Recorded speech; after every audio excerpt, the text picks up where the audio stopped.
Welcome back to What Arty Noobs with Channel Disturbance. This is the Lorraine 155 Milli 51. It's the Tier 8 French SPG, and we're located on the north spawn of Prokhorovka, and it's under the command of Running Hawk.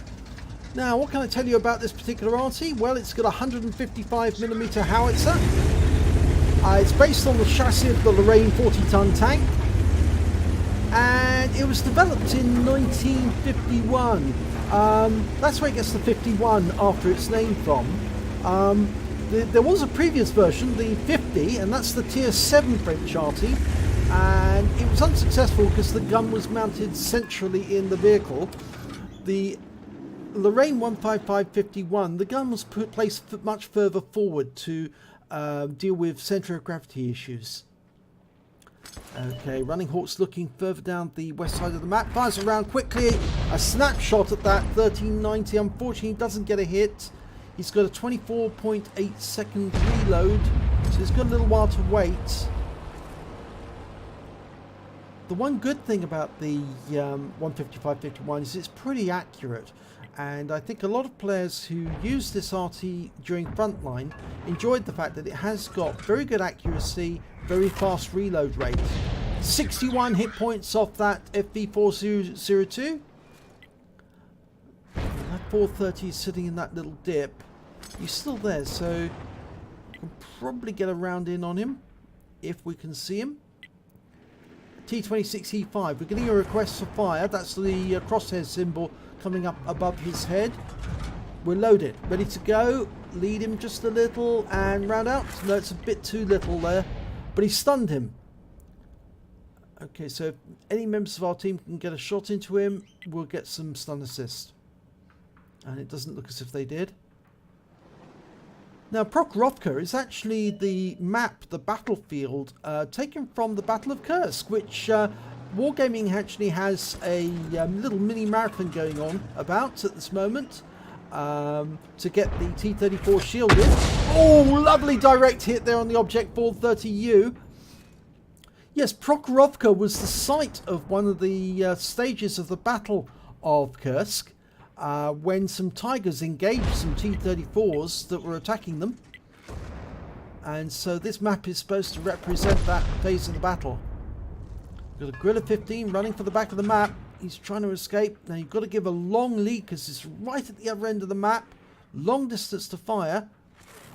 It's the one thing you've got to remember. Arty has to lead the target much more than any other tank does, because we've got such a long flight time for our shells. Fires around at that UDES and takes him out of the game completely. 554 hit points. It was a direct hit right on the front of the UDES. There's no chance for it to survive. So that's his first kill on the board.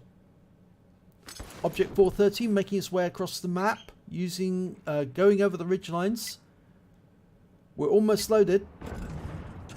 Okay, we've got an ISM on the west side of the map, and somebody's requesting assistance, so we're going to help him. Oh, we do. We splashed that ISM, and we picked up some stun assist. Or was that damage assist? I think it was damage assist, actually. We did get some stun assist as well. Emil 2, we're not loaded, but we're 6 seconds away. You can see he's taken one Arty hit already. Round out. Oh, went right over the top. In fact, the shell looked as if it went right through him and landed behind him. I think it went right over the top of him, though. We'll give Wargaming the benefit of the doubt there. It looked as if it went right through the vehicle and came out the other side. We've lost sight of that Emil 2, but I think he's still there. And we're almost loaded. Our Type 4 Heavy's taking RT shots as well. He's not going to survive much longer. He's only got 225 hit points left. Whereas that Wizzy 11114... Oh, tree went down. Tree went down. Somebody's there. Except, of course, he's now moving to the other side of the battlefield. Running Hawk's going after that ISM again. He's getting requests for fire. I always say fire a little short to get direct hit, but he got a good strike there. 160 hit points from a direct hit. And the ISM is now out of the game, taken out by our Guerrilla 15. And that 1390's gone down as well.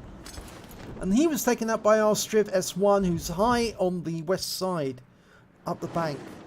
Right, we've got a Wizzy 1115A, that's a tier 10 heavy, and he's up on the hill. We're loaded, ready to go. We're just dialing in the aim, trying to get it exactly right. Round out. Direct hit, 268. The thing about aiming an Arty is actually to try and anticipate where the enemy's going to be and land the shell there so that when they do move into that spot, that they meet the shell exactly at the moment they arrive. And that means you have to study your target to understand how they're moving, what they're going to be doing next. Round out, that's a bit late. Yep, I could tell that straight away. The shell was going to land behind him. Probably stunned him, but didn't hit him. Now that 111's going down that cliff now, so you'd be aiming for the bottom because he's going to go down to the bottom. And we're not ready to fire yet. We're not loaded. Okay, we've got the Emil 2. That's the one that we fired at before. He's now made his way up onto the west side of the map and going for the bushes. So we can anticipate that that's where he's headed. Yep, he's going to try and come up that ridgeline there. Oh, direct hit right in the front. 232, and he's taken out immediately afterwards by the Object 257. So we've picked up even more stun assist.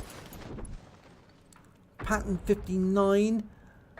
That's the Chinese version. The tier 8 premium one. With that funny cupola on the top, which makes it look like a carbuncle. Okay, there's an Object 257 at the back. He's getting a request for fire, so he's going to help. Dialing in the aim, round out. Splashes him for 97. Now that object will keep receiving fire, but we've got the Guerrilla 15. He's right at the back, near the railway line, and he's trying to defend against the tanks coming down from the hill. So anything we can do to help the tanks on the hill by interfering with this Guerrilla 15 will help. He's loaded. Now, rounds out straight away. Oh, the Guerrilla pulled away. He only got splash for 5, but he has been stunned. And that stun's going to affect his fire rate and also his ability to aim. So that's been a use. And there's the enemy Arty. He's out the game. Our force on the west side is pushing south quickly. Our tanks are coming down off the hill. That Patton's trying to make his way over the railway line. He's over. But there's a T-26E5 and the Guerrilla 15 on the other side of the railway tracks trying to defend using that ridgeline.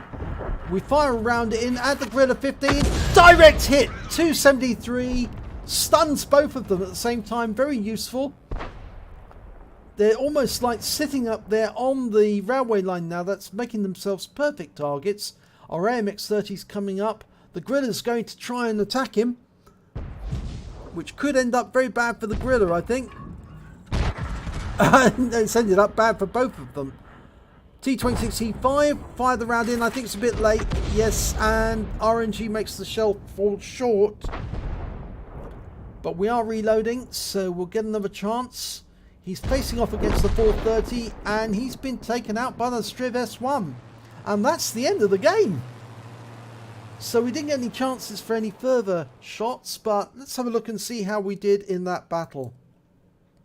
And it's an ace tanker for Running Hawk in the Lorraine 155 Milli 51. He also picked up a bruiser medal for getting at least 5 critical hits. He got 9, and he got a Confederate. And I like these medals because it shows that you were working extremely hard to damage as many enemies as you could. Enemy which were then later taken out by other teammates. So it basically means for an Arty player that you provided the damage which then enabled your teammates to get the kill and finish the enemy off quickly.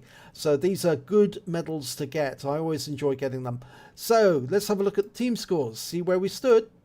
Okay, we came third on damage, 2,228 hit points overall. When it came to kills, we were joint third.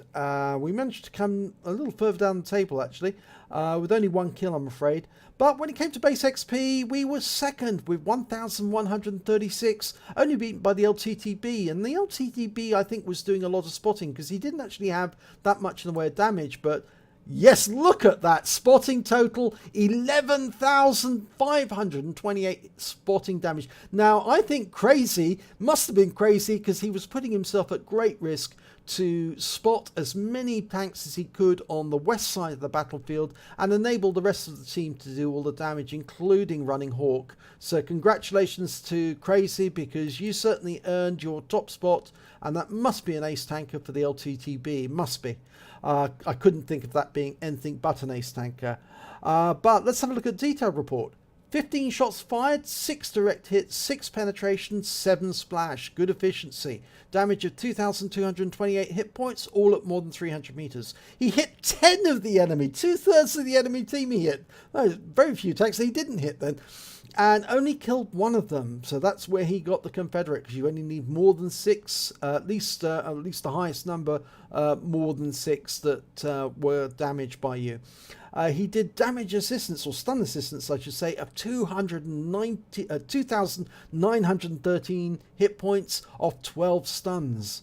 On a premium account he earned 51,863 credits, and after ammunition resupply and the 155mm shells are nice and cheap, he actually took away 35,063 credits. So that's why this particular Arty is a good money earner at tier 8.